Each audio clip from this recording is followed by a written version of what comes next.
সুপ্রভাত বন্ধুরা, সবাই কেমন আছো? আশা করছি সবাই খুব ভালো আছো। প্রিয়াঙ্কাস ক্রিয়েশনে তোমাদের সবাইকে অনেক ওয়েলকাম, অনেক ভালোবাসা জানিয়ে আজকে নতুন একটা ব্লগ শুরু করছি। এই ভিডিওটা করা প্রায় দুদিন আগে, মানে হলো রবিবার দিন সকালবেলা থেকে ভিডিওটা স্টার্ট করেছিলাম, কিন্তু সেদিন ভিডিওটা আর কন্টিনিউ করতে পারিনি। একটু সমস্যার মধ্যে ছিলাম, মানে একটু তাড়াহুড়ো ছিল। সমস্যা বলতে তেমন কিছুই না, তো যাই হোক, একটু তাড়াহুড়োর মধ্যে ছিলাম, বলতেই আমার ভুল হয়ে গেছে। তো সেদিন যেহেতু দশরা ছিল, আমাদের বাড়িতে নিয়ম অনুযায়ী উনুন সেদিনকে ধরাতে নেই। তো কেন ধরাতে নেই, কী নিয়ম আছে, এটা তোমাদেরকে আমি পরে বলছি।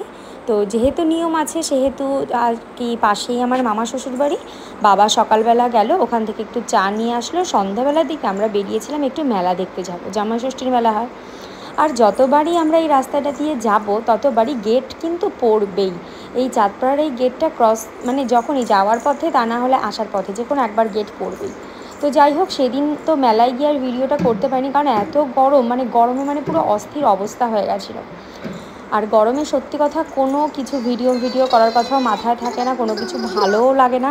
এইদিকে ভিডিও এডিট করছি, এদিকে বাবান এসে এত কথা বলছে, বুঝতেই পারছো।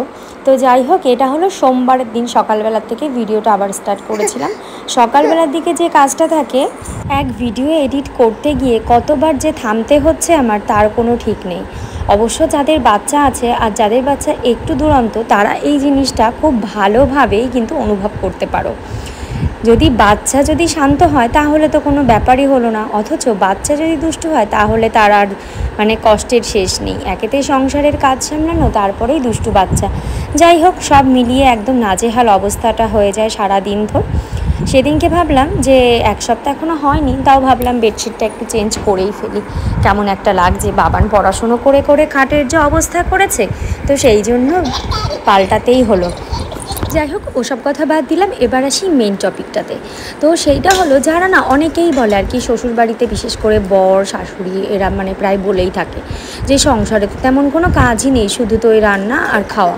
তো আজকে যেহেতু সোমবার, মানে গতকালের কথা বলছি আমি সোমবারের দিনকে আর কি ভিডিওটা এডিট করেছিলাম, তো আজকে বললাম মঙ্গলবারের দিনকে ছাড়বো বলে আর কি সোমবারের দিন এডিট করেছি। তো আজকে কিন্তু আমার তেমন কোনো কাজই নেই, মানে রান্নাবান্নার পর্ব তো নেই। শুধুমাত্র রান্না করার মধ্যে শুধু বাবানের খাবারগুলোই আমি রান্না করেছিলাম, তাছাড়া কিন্তু কোনো রান্না ছিল না। যেহেতু শ্বশুর শাশুড়ি ওনারা দুজনেই আর কি একাদশী করছে, আগুনের ছোঁয়া খাবেন না, তো সেই জন্য তোমাদের দাদাভাইকে আমি বলেছিলাম যে আজকে একটু নিরামিষই খাই, তাহলে তুমি একটু চাল এনে রেখো, একটু পোলাও আর আলুর দম করবো। তো উনি বাবু 9টার সময় ঘুম থেকে উঠে বাজারেও যাননি, আমাকে কিছু এনেও দেননি। আর যেহেতু সকাল সকাল রান্না না হলে বাবানকে সামলে তারপর রান্নাঘরে আমি যেতে পারি না, সেহেতু আমি সকালবেলার মধ্যে রান্নাটা কমপ্লিট করে ফেলি, বাবানের খাবার হোক বা আমাদের। কিন্তু যেহেতু এনে দেয়নি, সেদিন আমি ওই জন্য রাগ করে বলেছি আমি রান্না আজকে করবোই না, তুমি তোমার মতন অফিসে গিয়ে ওখান থেকে কিছু খাবার দাবার কিনে খেয়ে নিও, আমি কিছু রান্না করতে পারবো না। তো সেই জন্য আমি আজকে দুপুরবেলায় জাস্ট চিড়ে দই ফল টল এইসব খেয়েই ছিলাম, ওগুলো খাওয়াই মনে হয় ভালো, একেতে যা মোটা হয়ে যাচ্ছি। তো দুপুরবেলার দিকে ওই সব খাবারই হয়েছিল, রান্না কিন্তু তেমন কিছুই হয়নি, কোনো কিছুই হয়নি বলতে গেলে, শুধুমাত্র রান্না করার মধ্যে বাবান যেহেতু ছোটো, বাবানের খাবার তো আমাকে করতেই হবে, শুধুমাত্র বাবানের খাবারগুলোই রান্না করেছিলাম, তাও জাস্ট ভাত ডাল আর একটু ডিম সেদ্ধ এই করে দিয়েছিলাম। সারাদিন যে রান্না বাদেও অন্যান্য কাজ থাকে, সেগুলোই আমি যেইটুকুনি পেরেছি সেইটুকুনি কি তুলে ধরার চেষ্টা করেছি। জানি যাদের চোখ নেই তারা মানে ওই যে বলে না, চোখ নেই না, চোখ থাকতেও যারা অন্ধ তারা কখনোই বোঝে না যে সংসারে রান্না খাওয়া বাদেও অন্যান্য কিন্তু অনেক কাজ থাকে, যেগুলো ওই পুরুষ মানুষগুলো কখনোই বুঝবে না। তারা শুধু মনে করে কি, বাড়িতে বউরা থাকে শুধু রান্না আর খাওয়া, এই ছাড়া বাড়িতে আর কোনো কাজই থাকে না। সংসারের বাদবাকি কাজগুলো যেন পাড়ার লোক বা ভূতে এসে করে দিয়েছে, এরকম একটা ব্যাপার হয়ে গেছে, জানো তো। যারা এই কথাগুলো বলে না, অবশ্য আমার সামনে বললে কখনো আমি এরকম শুনিয়েই দিই যে রান্না খাওয়া বাদে অন্য কোনো কাজ আছে কি না, তাহলে বাড়িতে সংসারে একদিন থেকে দেখো বা সংসারের কাজ করেই দেখো যে বাড়িতে সংসারে কোনো কাজ আছে কি না। তো যাই হোক, কথা বলতে বলতে এদিকে চলে এসেছি, বাবানের ভাত টাত করবো বলে চাল টাল ধুয়ে অনেকক্ষণ আগেই ভিজিয়ে রেখেছিলাম, ডালটাও ভিজিয়ে রেখে দিয়েছি। এখন জাস্ট একটা আলু ছুলে আলুটা সেদ্ধ দেবো আর কি ভাতের মধ্যে, ওই জন্য কেটে ধুয়ে একদম রেখে দিলাম। আর ডালটা রেখে দিয়েছি, ভাবছি মামিকে বলেছি একটা ডিম এনে দিতে, মামি ডিমটা নিয়ে আসলে তারপরে গিয়ে ডালের মধ্যে ডিমটা সেদ্ধ দিয়ে এক পাশে ডাল এক পাশে ভাত এই দুটো বসিয়ে দেবো। তারপরে ওকে 12:30 1টার মধ্যে যেহেতু আমি খাইয়ে দিই, স্নান টান করে তারপরে খাওয়াবো। আর ওকে জানো তো স্নান বললে মানে 2 থেকে 3 বার মনে হয় সারাদিনে ওর স্নান হয়ে যায়। তো অন্যান্য দিনের মতন প্রতিদিন আমার এই একই রুটিন থেকেই থাকে, বাবানকে খাওয়ানোর পরে গিয়ে একটা করে লেবুর রস, একটা কি দুটো, সেদিন অবশ্য আমার 2টো লেবু বার করতে মনে ছিল না ফ্রিজ থেকে, একটাই বার করে রেখেছিলাম, ওই জন্য একটা লেবু ঝমাঝম করে রস করে নিলাম। এবার একটু ছাঁকনিতে ছেঁকে ঝমঝম করে বাবানকে খাইয়ে দেবো। আর সত্যি কথা, বাইরে আজকে যা হাওয়া দিয়েছে সে আর কি বলবো, ছাদে গেলে মনে হচ্ছে যেন পুরীর সমুদ্রের পাড়ে বসে রয়েছি, এত ভালো।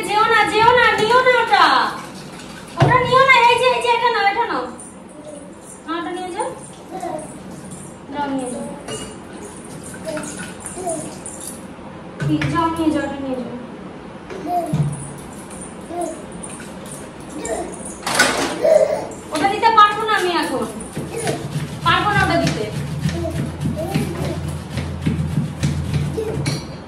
যাই হোক, বাবানকে নিয়ে নিচে আর পারছিলাম না আমি, এখন চলেই এসেছি ওকে নিয়ে একটু ছাদে। আর এইদিকে কোলে করে ঘুরছি আর এদিকে ভয়েস ওভার দিচ্ছি, যেহেতু বাড়িতে কেউ নেই তো ওকে কে রাখবে বলো, আর থাকলেও বাকি ওকে কেউ রাখতেও পারে না, আর সেরকম দায়িত্ব সহকারে কেউ কখনো রাখেও না ওকে।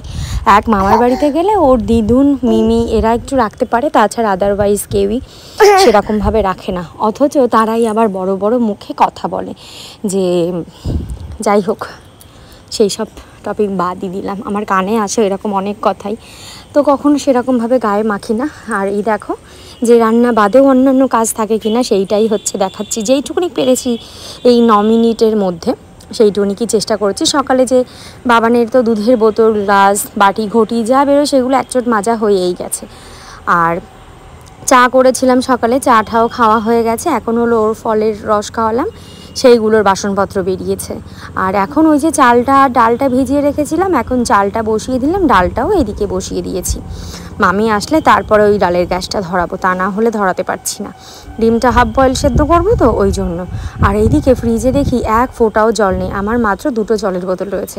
2টো জলের বোতলে আমার কতক্ষণই বা যাবে বলো, বেশিক্ষণ তো যায়ও না, তো ওই জন্য সবার বোতলে একটু জল ঠল ভরে ফ্রিজে রাখলাম। গরমকালে এই ফ্রিজের জলটাই মনে হয় একমাত্র শরীরে একটু তৃপ্তি দেয়, যা গরম পড়েছে সে আর কি বলবো। কে কোথা থেকে দেখছো ভিডিওটা আর তোমাদের ওখানে কেমন গরম পড়েছে অবশ্যই কিন্তু কমেন্টে জানিও। এখানে আমাদের রান্না কত দূর।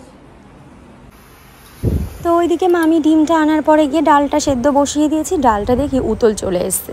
আর ডালটা সেদ্ধ করার সময় না আমি একটুকুনি লবণ দিয়ে ঢাকা দিয়ে বসিয়ে দিই, কিন্তু আজকে যেহেতু একদম ছোট পাত্রে বসিয়েছি ওই জন্য ঢাকাটা দিতে পারিনি। তো যাই হোক, ওইদিকে বাবানকে বারান্দার ওই মধ্যে রেখে আমি এইদিকে চলে এসেছি ওর বাথটাবটাতে জল ভরতে।